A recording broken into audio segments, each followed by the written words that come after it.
What is good, YouTube? DIY Ty here, and today we have episode 4 of my living room transformation journey. This episode consists of laying the foundation, aka the flooring. Before we jump into this episode, I will say I am just a DIYer. I'm not a professional. This is just what works best for me. I know it may be a lot of people that say, well, why did you put this on top of hardwood floors? Why didn't you just stain it? Why? It's gonna be a lot of suggestions, questions, all this, right? But listen, this is just what works best for me. My budget, my experience, what I've wanted for my home. Yeah. So let's jump into the video. I use this H flooring plan for these LVP tiles that I got from Home Depot.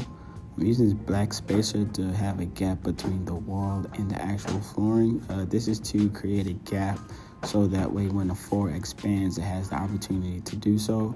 Once you place the flooring down, you're going to use an extra one to bang into place, making sure that it's flush to leave no cracks. Here I'm going to explain how I cut my flooring. So you're going to get your extra plank. You're going to make sure that you have it lined up properly with the grooves. You're going to flip it to the other side and make sure that you have it lined up against the wall. Remember to leave that gap, and you just draw a line that meets up with the extra flooring. Then you're going to take this corner square and you're going to use a box cutter knife. Once you use the box cutter knife, all you're going to do is just score it a few times, and then from there it's easy just to snap right off. So now that you have your flooring cut out, you can go ahead and install it. Depending on the way you laid your floor, you're just going to put the one plank inside of the groove that's already there, which is the right side. And then you're just going to lift it up and put it in the groove of the plank beforehand. In the beginning, it's kind of hard to get used to it, but once you get your groove and everything like that, it'll be easy.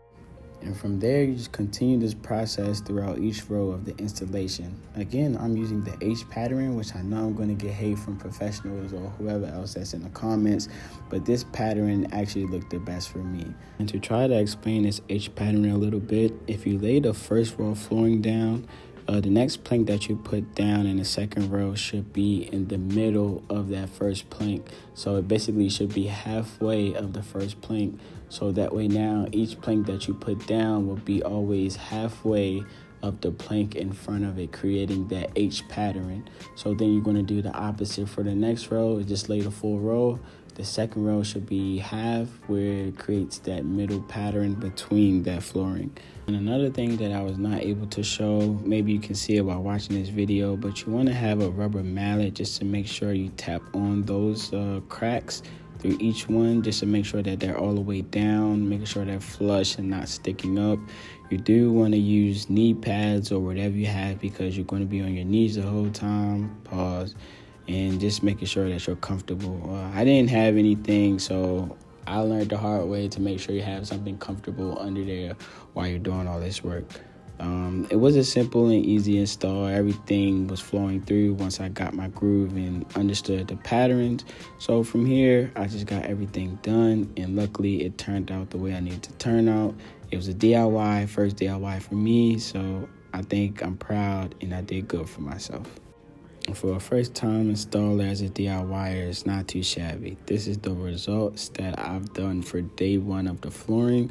I have to finish the other side, but this is just what it looks like so far with all the progress that I made. Not too shabby, Not too shabby. I did pretty good, for the goodness gracious.